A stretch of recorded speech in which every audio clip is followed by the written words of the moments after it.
Salam alaikum, dans cette vidéo, on va parler particulièrement des grandes différences entre des wannabe entrepreneurs et des vrais entrepreneurs. C'est hyper intéressant comme question parce que peut-être que tu vas reconnaître certaines caractéristiques que tu as qui vont te permettre de débloquer et te faire accélérer, te faire avancer. Parce que la réalité, c'est qu'il y a plein de gens qui regardent beaucoup de vidéos, qui consomment beaucoup de contenu, mais qui restent très passifs, qui ont plein de projets ambitieux, qui ont plein d'idées, des dossiers comme ça, avec plein de projets qui sont jamais sortis, des logos dans votre calepin que vous avez dessiné, mais c'est jamais sorti. Et puis il y a des gens qui se posent pas beaucoup de questions, qui avancent. Et peut-être même certaines personnes que tu connais qui ont une idée en même temps que toi et qui ont avancé et toi, tu es resté sur place. Je m'appelle Zeki, je suis le cofondateur de Tariqa Pro, un programme d'entrepreneurs qui accompagne les entrepreneurs musulmans spécifiquement parce que je pense qu'on a des spécificités, surtout qu'il y a une manière d'entreprendre qui te rapproche de Dieu. Donc pourquoi pas le faire? Et ça, c'est ce qu'on fait à travers le programme Tariqa Pro.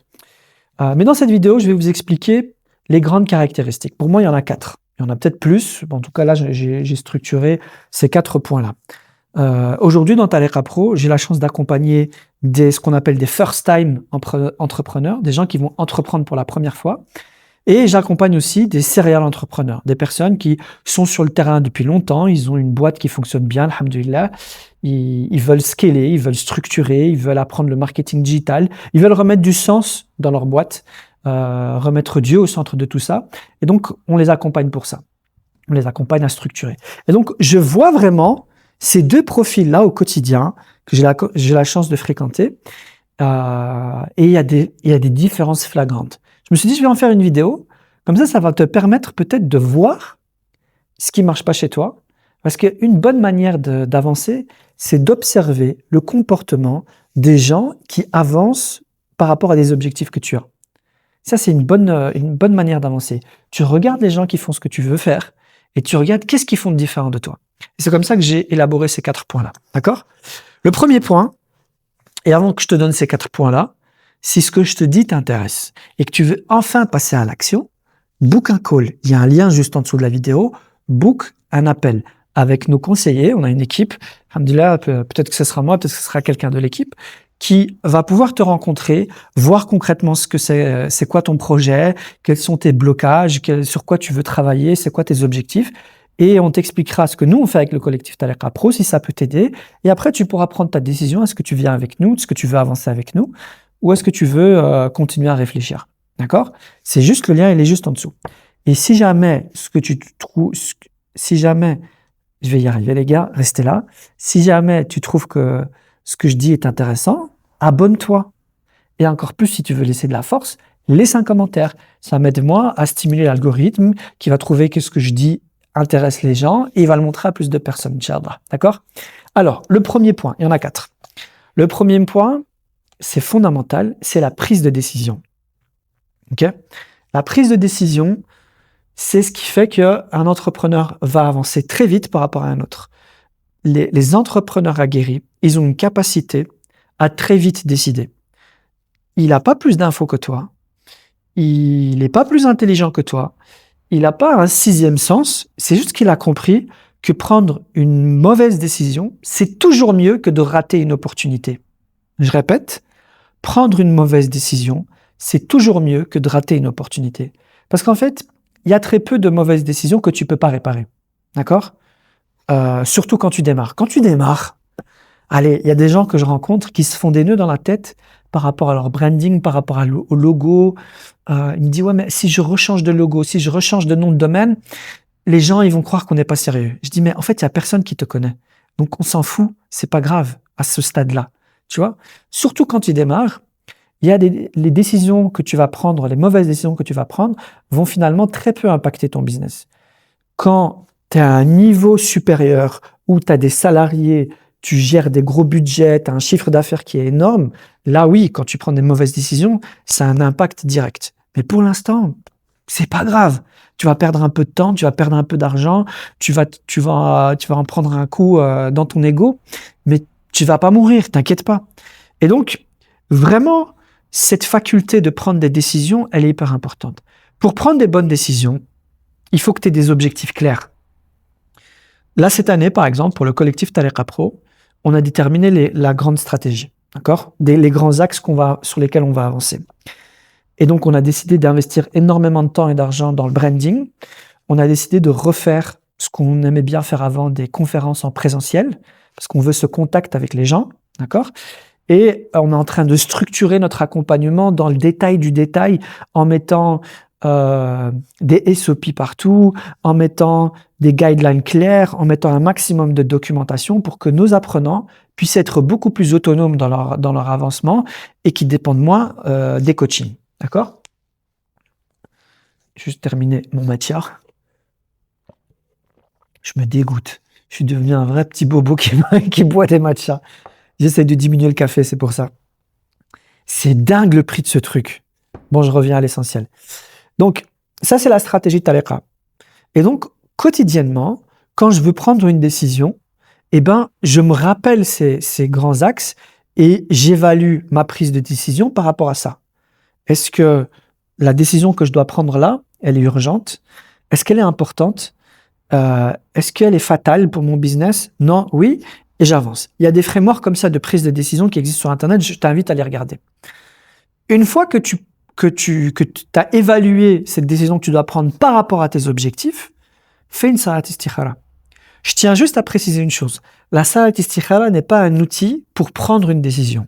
Quand on regarde l'invocation de la salat istikhara, elle ne dit pas « Ya Allah, j'ai A et B, dis-moi qu'est-ce que je dois faire ». Non, non, elle dit « Ya Rabbi, en gros, j'ai pris telle décision, apporte-moi la baraka si c'est quelque chose qui est bon pour moi, sinon, bloque-la, tu vois.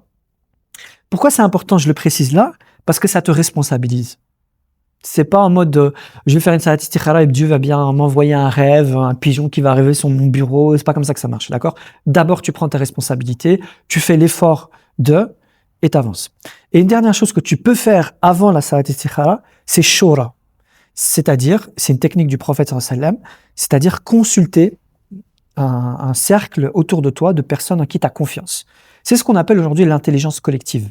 C'est-à-dire que tu n'as pas toutes les sciences, tu ne connais pas tout, tu peux pas être bon dans tout, tu peux pas avoir toutes les informations par rapport à tout. Par contre, quand tu es bien entouré, ça te fait gagner du temps. Et ça, c'est la force d'un collectif comme le nôtre. Le collectif Tariqa Pro, tu as des experts en finance, tu as des experts en technologie, tu as des experts en IA, tu as des experts en marketing, en vente, en santé. Et donc, très souvent, ce que font les gens, en fait, il y a quelques jours, Aïcha Gul, elle me disait qui je dois faire un site internet, est-ce que je prends Webflow ou WordPress? Je lui dis prends Hostinger ou Lovable. Beaucoup plus rapide, c'est de l'IA, ça va vite. Voilà, je lui ai fait gagner 3 semaines de travail. Vous voyez? Donc, quand tu as un réseau comme ça de gens autour de toi, eh ben, ils vont te faire profiter de toutes les erreurs qu'ils ont déjà commises et c'est du temps que tu vas t'économiser. Et tu vas avancer beaucoup plus vite. D'accord? C'est dur de prendre des décisions rapidement quand tu es isolé. Mais le fait d'être entouré par plein d'experts dans plein de domaines, ça te fait gagner un temps fou, tu t'en rends pas compte. Donc ça, c'est mes conseils que je te donne par rapport à la prise de décision. Et à un moment donné, trop réfléchir, trop hésiter, ça n'aide pas. Ceux qui avancent, c'est ceux qui décident rapidement. Quitte à se casser la gueule, mais à apprendre. Au moins, tu as une information. L'un des moyens d'apprentissage les plus puissants, c'est l'erreur. D'accord? Donc, un bon entrepreneur, c'est quelqu'un qui n'a pas peur de se tromper. Un très bon entrepreneur, c'est celui qui apprend des erreurs des autres. Donc, choisis, ou bien tu fais tes erreurs tout seul dans ton coin, ou bien tu t'économises certaines erreurs parce que tu es bien entouré. Et après ça, tu décides et t'avances. Parce que ce qui se passe, c'est que très souvent, les gens, ils ont peur de prendre une décision et ils vont repousser la décision. En fait, juste maintenant, j'étais en call avec un jeune, je lui expose tout, il me dit ça correspond parfaitement à ce que j'ai besoin, mais voilà, je vais me laisser 2 semaines. T'as toutes les informations entre tes mains? Oui. Ça correspond à tes objectifs? Oui. Est-ce que tu as l'impression que ça va t'aider? Oui. Mais j'ai besoin de 2 semaines. Tu perds 2 semaines. Tu perds 2 semaines parce que là, en fait, ce qu'il a, c'est juste la peur de décider. D'accord? Donc, retenez une chose. Des entrepreneurs qui avancent, c'est des gens qui sont capables de décider rapidement. Tu as des objectifs clairs? Bismillah tawakkal sur Allah. Est-ce que ça va dans le sens de mes objectifs? Oui. Est-ce que ça me rapproche? Ça, c'est une question un peu de joker que je te mets dans l'équation. Est-ce que cette décision que tu vas prendre te rapproche ou t'éloigne de Dieu? Ah, ça c'est une bonne question. est-ce que ce que tu vas faire là, c'est quelque chose qui te rapproche de Dieu ou t'éloigne de Dieu? C'est même la première question que tu dois te poser en réalité. Si ça te rapproche de Dieu, vas-y, avance. Tu ne peux qu'avoir la baraka. Et mets une bonne intention et bismillah, tawakkal sur Allah. Et c'est là que c'est important, le tawakkul. Beaucoup de gens parlent de tawakkul, mais ce qui précède au tawakkul, c'est l'action. Et l'action, parfois, c'est décider. Donc tu décides et tu tawakkal à Allah. Mais tawakkul à Allah et ne pas décider, c'est pas du tawakkul. Tawakkul à Allah et rester dans ta passivité, c'est pas du tawakkul. D'accord? Premier point, décision. Note-le. Donc pose-toi la question maintenant. Est-ce que je suis quelqu'un qui met beaucoup de temps à se décider, qui a besoin de toutes les informations, faire un benchmark complet, etc. Ou je suis quelqu'un qui a cette faculté de vite décider, parce que mes objectifs sont clairs, parce que ma méthodologie de prise de décision est claire. Alors, le deuxième point qui fait une grande différence entre un wannabe entrepreneur et un entrepreneur qui avance, c'est qu'il y en a un qui est drivé par l'exécution, d'accord ? Et l'autre qui organise beaucoup. Il y a des gens, ils sont tout le temps dans la préparation de l'action et des gens qui sont dans l'action. D'accord? Des gens qui vont te faire des Notion, des Airtable, plein de trucs comme ça, des listes de tâches, etc. Et puis il y a des gens qui vont très vite en action. D'accord? Et ça, c'est une question d'efficacité. Et souvent, la préparation, c'est la peur de se confronter au marché. En réalité, tu dois te dire qu'en tant qu'entrepreneur, au début, il n'y a pas de structure. D'accord? Tu es tout seul, tu as peut-être une petite équipe. Moi, j'ai déjà rencontré un projet de 3 personnes et ils m'ont présenté un organigramme avec 16 postes à pourvoir et ils étaient 3. Je dis, mais où on est en fait? D'accord? Là, ce qui doit te driver quotidiennement, c'est d'être dans des actions qui apportent de la valeur. Et là, ce qui est important, c'est de se rappeler la règle de Pareto. La règle de Pareto, c'est la loi de 20-80. Il y a toujours 20% des actions qui vont apporter 80% du résultat. C'est une loi naturelle qui est dans tout. Tu prends une équipe de 10 salariés, il y a 20% des salariés, donc 2 personnes qui apportent 80% du résultat. Et les 8 autres, ils apportent 20% du résultat. Tu prends un catalogue de produits, de services, il y a toujours 20% des services et des produits qui apportent 80% du résultat. D'accord ? Et ça, il faut que tu apprennes à détecter quelles sont les actions que tu peux poser au quotidien qui vont apporter le plus d'impact sur ton business. Et je peux te dire, ça se résume à 3 choses au quotidien. 1, communiquer pour exister dans le digital, d'accord ? Pour que tu aies tout le temps plus en plus de gens qui te connaissent, qui apprennent à te connaître, qui vont construire de la confiance et des relations avec toi pour arriver à la conversion. Donc tout le temps communiquer. Vendre, tu dois, beaucoup d'entrepreneurs, leur problème principal, c'est qu'ils ne vendent pas assez. Et 3e chose, c'est le delivery. Ton produit, ton service que tu délivres aux gens. Ça, c'est les 3 actions qui doivent t'obséder au quotidien. Chaque jour, tu dois faire beaucoup de ces 3 choses-là. Communiquer, vendre et délivrer. Ça doit t'obséder. Si tu passes beaucoup de temps en réunion, en préparation, des choses qui ne sortent pas, tu fais que filmer des vidéos qui ne sortent pas, tu fais que faire des supports, tu prépares une préparation, ça fait 3 mois que tu es en train de filmer, il n'y a rien qui est sorti. Tu prépares un projet, ça fait 4 mois que tu es en train de coder une plateforme qui ne va jamais sortir, tu es sur le mauvais chemin. Tu dois toujours réfléchir à comment est-ce que je fais le plus rapidement possible ces 3 choses-là. En te disant qu'au début, probablement que tu es dans la phase de POC, Proof of Concept. La première chose que tu dois faire, ce n'est pas de développer ton SaaS, c'est de tester le marché. Et donc, tu vas réfléchir à ce qu'on appelle un MVP, un Minimum Valuable Product. Quelle est la version la plus petite de mon projet que je peux lancer pour vite la vendre et tester le marché? Bon, je ferai toute une vidéo sur ce sujet-là parce que c'est un truc un peu complexe. Mais en gros, il y a ceux qui sont drivés par l'exécution et ceux qui sont drivés par l'organisation du travail. Et en réalité, ceux qui sont beaucoup dans la préparation, dans l'organisation, etc., c'est des gens qui ont peur de se confronter à la vente, à la communication. Ils préfèrent se réfugier derrière, faire mon site internet que personne ne voit, faire mon logo que personne ne voit, faire mon logiciel que je suis en train de coder parce que au moins je retarde le marketing, je retarde la vente. Vous voyez ce que je veux dire? Et donc tu dois être drivé par ça, tu dois être drivé par, au quotidien, arrêter d'être dans la réflexion, mais le plus possible dans l'exécution. Et surtout, s'il vous plaît, les wannabe entrepreneurs, ils sont capables de se perdre dans leurs pensées, dans des états d'âme, dans des dramas, c'est trop dur. D'accord ? Pourquoi je te dis que tu dois être drivé par l'exécution ? Tu dois être beaucoup moins dans la pensée, dans les sentiments que dans l'exécution. Tu dois être capable d'éteindre ton cerveau par moment et te dire le plan, il est ce qu'il est. J'ai déjà décidé ce qu'il fallait faire. On a déjà fait un plan d'action, maintenant j'exécute. J'arrête de me remettre en question à chaque fois que je fais un pas. J'arrête de faire la girouette, de me remettre, de dire ah non mais finalement c'est pas ça et ça et ça. Je vais par là et puis je vais pas. Non, j'ai dessiné un plan d'action, j'avance. J'exécute. Et donc parfois c'est éteindre son cerveau. Quand je dis éteindre son cerveau, c'est éteindre la réflexion, les dramas, les sentiments. Pas de place pour ça, j'exécute. Moi je le vois, hein. Il y a des entrepreneurs que j'ai rentrés dans Tariqa Pro, 2-3 comme ça. Dès qu'ils sont rentrés, j'ai fait une réunion avec eux, 3-4 points. Le jour même, il y a la moitié qui a été exécutée, le lendemain c'est fini. Et les résultats sont directs. Et les first time entrepreneurs, je fais une réunion avec eux, et puis ils réfléchissent pendant une semaine sur tous les points que j'ai fait, que j'ai dit, et ils remettent en question, et ils philosophent. Mais est-ce que Zeki, quand il m'a dit ça, il avait vraiment toutes les informations ? Est-ce que finalement, tu vois ? Et ça, c'est une preuve de sagesse. La différence entre les wannabe entrepreneurs et ceux qui ont déjà de l'expérience, c'est que ceux qui ont déjà de l'expérience, en général, ils se sont beaucoup cassés la gueule. C'est normal. Ils ont déjà testé. Ils ont vu qu'ils ont ramassé dans les dents. Et donc là, maintenant, ils ont trouvé quelqu'un en face d'eux qui est un expert. Et donc, ils font confiance. Zaki m'a dit qu'il faut faire ça. Je le fais. C'est pour ça que j'ai payé. C'est pour ça que je suis dans le collectif Tariqa Pro. Donc, j'exécute 1, 2, 3, 4. Et les wannabe entrepreneurs, ils manquent de sagesse. Ils n'ont pas encore ramassé suffisamment dans les dents. Et donc, à chaque fois, ils vont remettre en question. Ils vont se poser des questions. Ils vont réfléchir. Ils vont philosopher. Pour à la fin, quand même revenir à ce qu'on a dit. Là, j'ai l'exemple. Là.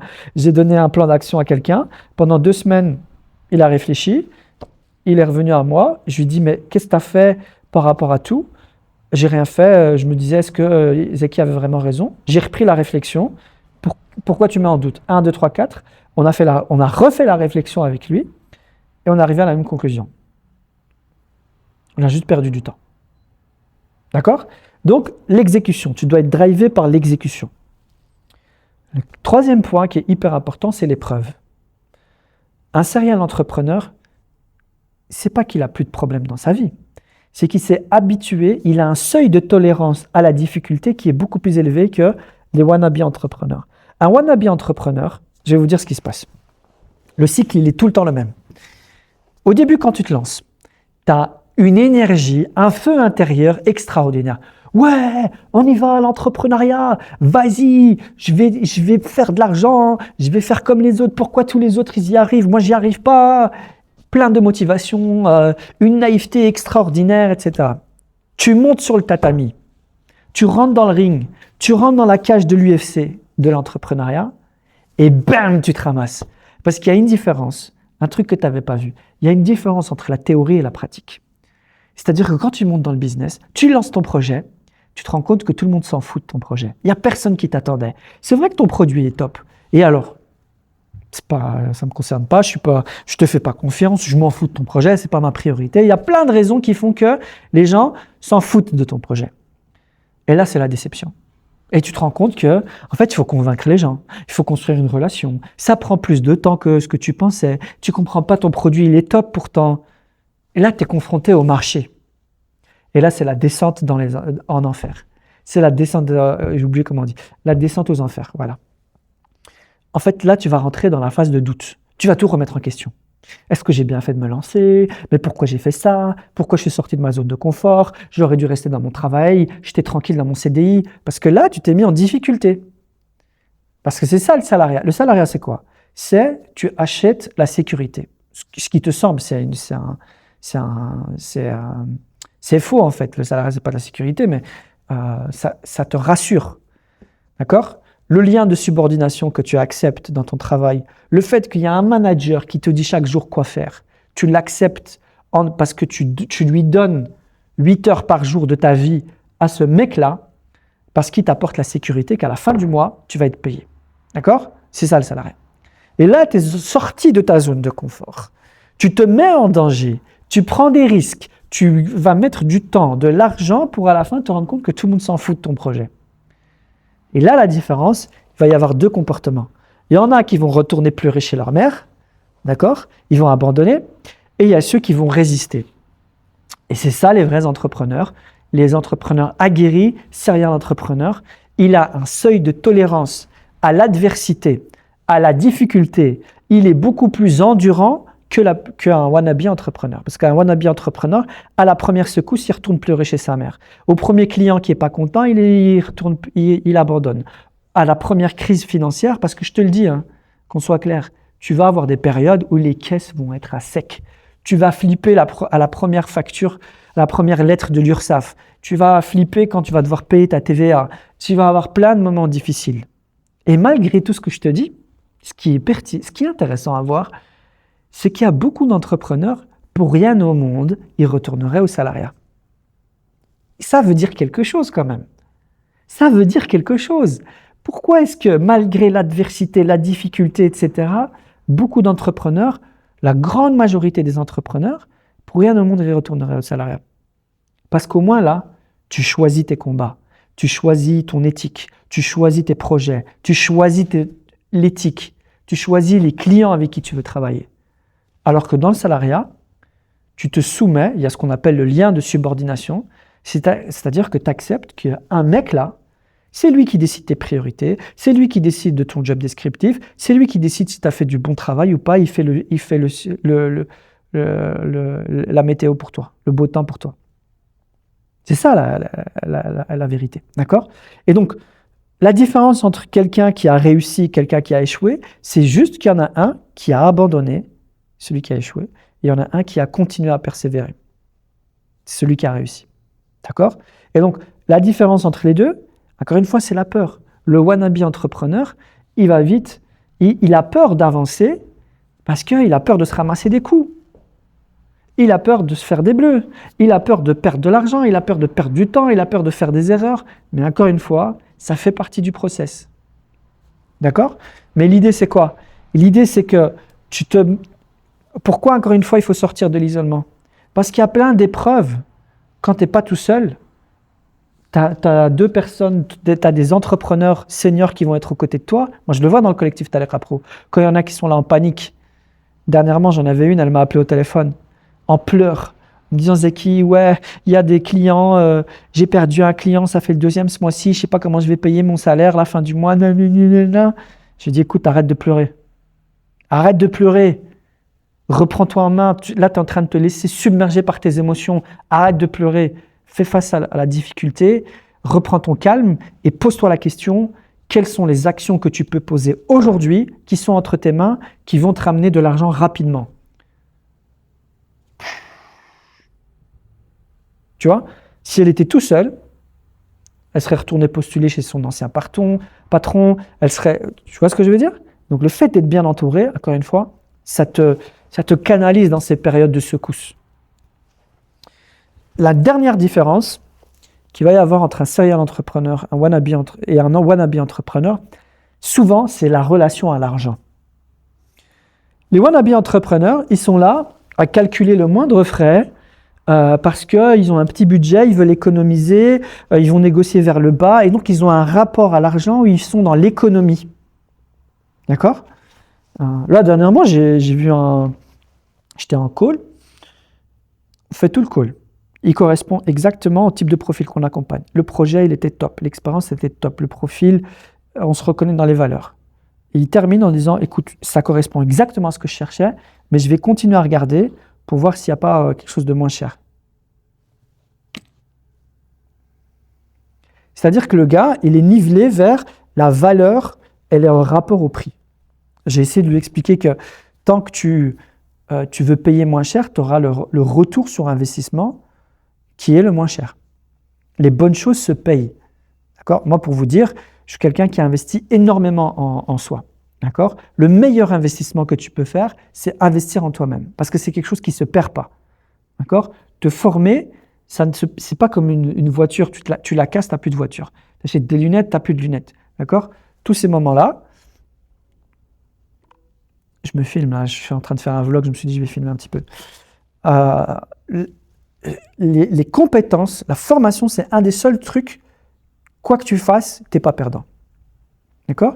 Et au bout d'un moment, tu vas investir, tu vas commencer à payer plus cher pour apprendre moins. Parce que 80% du sujet, tu le connais déjà, mais les 20% qui te manquent, c'est encore une fois la règle de Pareto, c'est ce qui va apporter le plus de résultats.